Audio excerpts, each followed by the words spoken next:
Yo guys, welcome back to episode 19 of Motivated by Pain. This is the last part of the 5 Keys to Health series, and in this video we'll explore something that not many people have nowadays, and that is a positive attitude. Let's see what is the attitude of most people.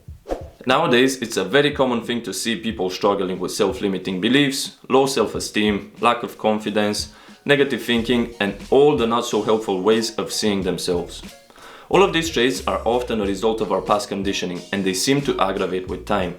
The reason they get worse is because they're not addressed by the people who suffer from them.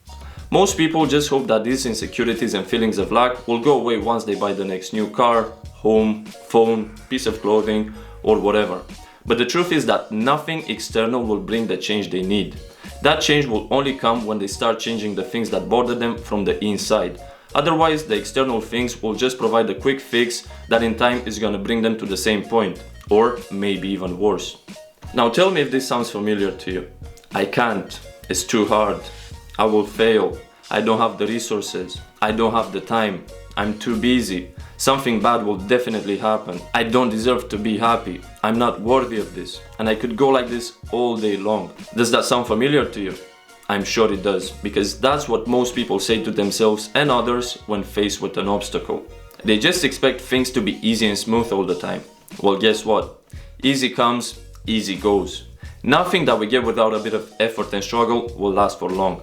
It's just one of the laws that this world works by, and that is the law of sowing and reaping. But if you don't plant any seeds and take care of the growing process, you'll have nothing to harvest. Well, it's exactly the same with the mind and your habits. Think of your mind as a garden. If you don't take care of it, weeds will start to grow. And whatever good plants you have in it won't last for long if you don't pull out the weeds and water those plants. Most people just want the good life without the hassle. But that's only possible in one place, and that is your grave. Nothing bad will ever happen to you in your grave, and no effort will be required in order to stay comfortable.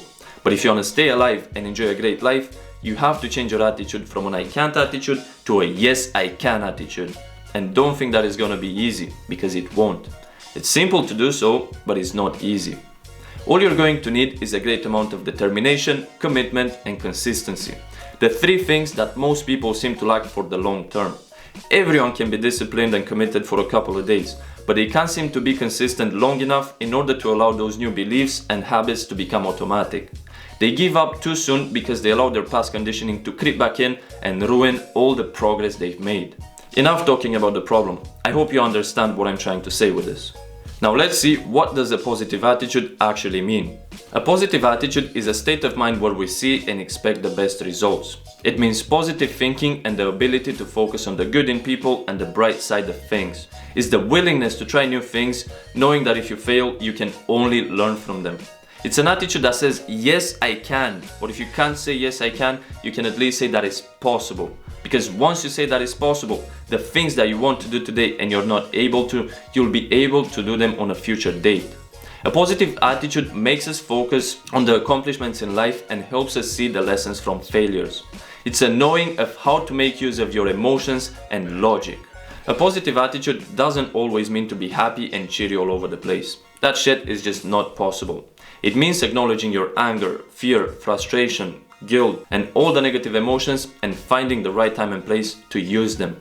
All of these negative emotions are beneficial for our growth, but most people run from or suppress them because they don't know how to handle such powerful emotions. No matter what we do, we'll still have to deal with them at some point in time. And if bottled up inside of us, they will eat us from the inside out. Because when we live in a constant state of stress and fear, there is no energy left for growth and repair. And therefore, we cannot create new conditions in our life because we're stuck in the past and those negative emotions. Stress is a good part of life, if handled well and over a short period of time. But most of us live in a constant state of stress because that's what we know best and is the most comfortable thing to do. It's an uncomfortable comfortable that a lot of people prefer over the uncomfortable unknown, which could literally help us create the reality that we want to live in. Now let's see how we can cultivate a positive attitude and thinking. Changing your attitude and your thought pattern will require a great amount of conscious effort. It will require constant monitoring of your every thought, feeling, action, and decision. The default mode and the unconscious living will be that which we'll fight against here. And once we start fighting against the comfortable and the known automatic responses, we will start to feel uncomfortable. That is just because the brain is scared of change and the unknown, and it will try to throw at you whatever it can to make you stop. So just know that this is what the brain is gonna do and move forward anyway. One very good way to initiate this change is this exercise called the 7 days no negative thoughts challenge. This is a week where when you get a negative thought, you don't speak it or focus on it. You just notice it, let it pass, and instead bring to mind the thoughts that you actually want to think about, because that which you place your focus on grows bigger. And if you choose not to focus on the negative and instead starve those thoughts to death, they will disappear. This is a principle from neuroscience which says that neurons that fire together wire together. Basically, the more you repeat a thought, the more it will become an automatic program in your mind. And this works the exact same way the other way around, where if you interrupt the thought pattern enough times, you will break the wiring of those neurons. If you fail one day and get carried away into negative thoughts, you have to start again from day one until you get to 7 straight days of no negative thoughts. You must really commit to this because it's no easy thing to do. It's simple, but it's not easy. Another way is to become curious instead of judgmental. Once you become curious, you start to see the beauty in life and you tend to be more understanding and compassionate with yourself and the ones around you. Instead of saying, this person did this to me because of that, ask yourself, why did this person do this to me? Or instead of saying, I don't deserve to be happy, ask yourself, why don't I deserve to be happy? And what can I do to deserve it? Doing this will automatically change your internal dialogue from a judgmental one to one that looks for solutions and positives. All in all, you're gonna have to be aware of your thought pattern. And the best way to build awareness is through meditation or mental rehearsal.